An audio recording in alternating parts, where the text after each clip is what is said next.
सभी युगों में इतना पाप नहीं होता था। हम इस कलयुग में कैसे बचें? तुम थे क्या? किसका प्रश्न है? जब राम जी त्रेता युग में अवतरित हुए ना, तो ऋषियों को जैसे कोई मुर्गे की हड्डी खा खा के नहीं रख देते, ऐसे ऋषियों की हड्डी के ढेर थे। कलयुग में तो कहीं नहीं सुना होगा कि महात्मा को जिंदा आदमी खा रहा है, नहीं सुना ना। त्रेता युग में भगवान राम ने पूछा हड्डियां किनकी हैं, तो ऋषियों ने कहा जान करके अनजान की तरह पूछते हो प्रभु, ये सब ब्रह्म ऋषियों की हड्डियां राक्षसों ने खाकर जमा कर दी। क्या कहोगे अब कलयुग को? कलयुग बहुत सम्माननीय युग है, इसे तुम समझ नहीं पा रहे। और युगों में मानसिक पाप का भी दंड नरक भोगना पड़ता था, कलयुग में मानसिक पाप का दंड नहीं है, जो शरीर से करोगे उसी का है। कल कर एक पुनीत प्रतापा और मानस पुण्य होए, और नहीं पापा मानसिक सोच लिया, पक्का विचार किया कि कल वृंदावन जाएंगे और 500 संतों को भोजन पवाएंगे, और आप नहीं आ पाए, तो 500 संतों को भोजन पवाने का आपके पास पुण्य एकत्रित कर दिया कलयुग ने।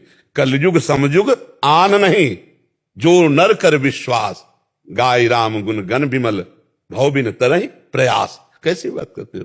कलयुग के समान कोई युग ही नहीं बच्चा।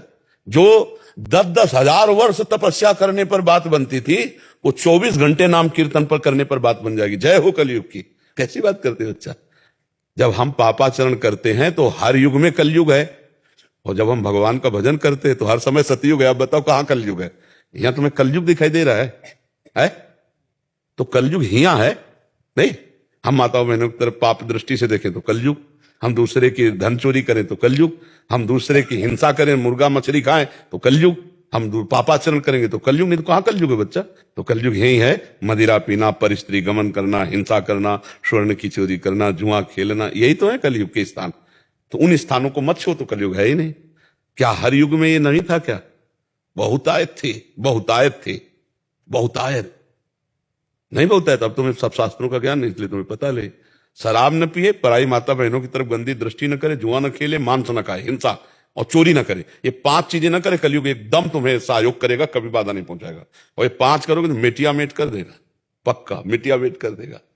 जब ब्रह्मा जी के 4 पुत्र हैं युग रूप में, सतयुग, त्रेता, द्वापर, कलयुग, तो ब्रह्मा जी ने नरक आदि का सब निर्माण हुआ जब, तो सतयुग से कहा कि बेटा हमें पता है तुम्हारा स्वभाव बहुत पवित्र है, तो तुम अपने राज्य में ऐसी व्यवस्था रखना कि नरक भी बनाया है हमने। बोले पिताजी हमारे राज्य में कोई नरक जाए, असंभव। तो त्रेता से कहा तो उन्होंने कहा बड़े भैया जिस मार्ग में जाएंगे उसी मार्ग में, मतलब हमारे भी राज्य में कोई नरक तो बड़ा कठिन है।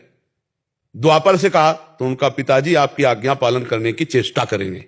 तो कलयुग से कहा तो बोले जैसे बड़े भैया ने कहा हमारे राज्य में कोई नरक नहीं जाएगा, ऐसे हम कह रहे हैं कि हमारे राज्य में कोई बिरला ही स्वर्ग या परम पद प्राप्त करे, सबको हमारे राज्य में नरक हाउसफुल रहेगा।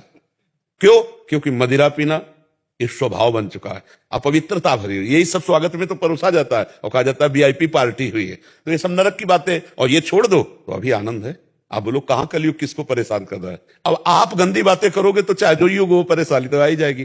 कानून है, धर्मशास्त्र है, फिर वो आपको परेशान कर देंगे। नहीं प्रभु, वो तो बचपन से ही मम्मी पापा ने नहीं सब आदत, तो सही चीजों की आदत नहीं डाली है। तो तुम अपने दिमाग में क्या डाल लिया कलयुग के विरोध भाव? प्रभु क्या कह रहे हो, जैसे अभी यहाँ है, तब जितनी देर यहाँ है वृंदावन में, तब तक तो ये चीजें नहीं होती हैं। जैसे ही अपने काम पे पहुंचे तो गृहस्थी से भी ये चीजें प्रेशर करती हैं इधर उधर। नहीं, हम ये कह रहे हैं बच्चा पहले समझो, जैसे बाजार लगी है तो जो चीज हमें नहीं खरीदना वो हमको परेशान करती है क्या? लगी अपनी अपनी बाजार लगी भाई, सब चीज बिक रही। अब हमको जो चीज खरीदनी हमें उस दुकान में खड़े हो जाना है।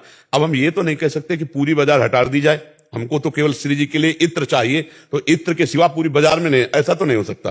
कहीं मुर्गा भी कट रहे हैं, कहीं बकरा बिक रहा है, कहीं शराब बिक रही, कहीं तुमको क्या चाहिए? तो भगवान का संसार है, इसमें सब अलग अलग खोपड़ी के अलग अलग खेल हो रहे। तुम कौन से खेल खेलना चाहते हो? अगर तुम कलयुग रहित खेल खेलना चाहते हो तो ये चीजें छोड़ दो, अपने आप आनंदित रहोगे। हमको कोई गिरा कैसे सकता है? हमको कोई कैसे गिरा सकता है? हम ना पिए तो कोई कैसे पिला देगा, हम ना खाएं तो कोई कैसे खवा देगा, हम ना करें तो कोई गलत हमसे कैसे करा देगा?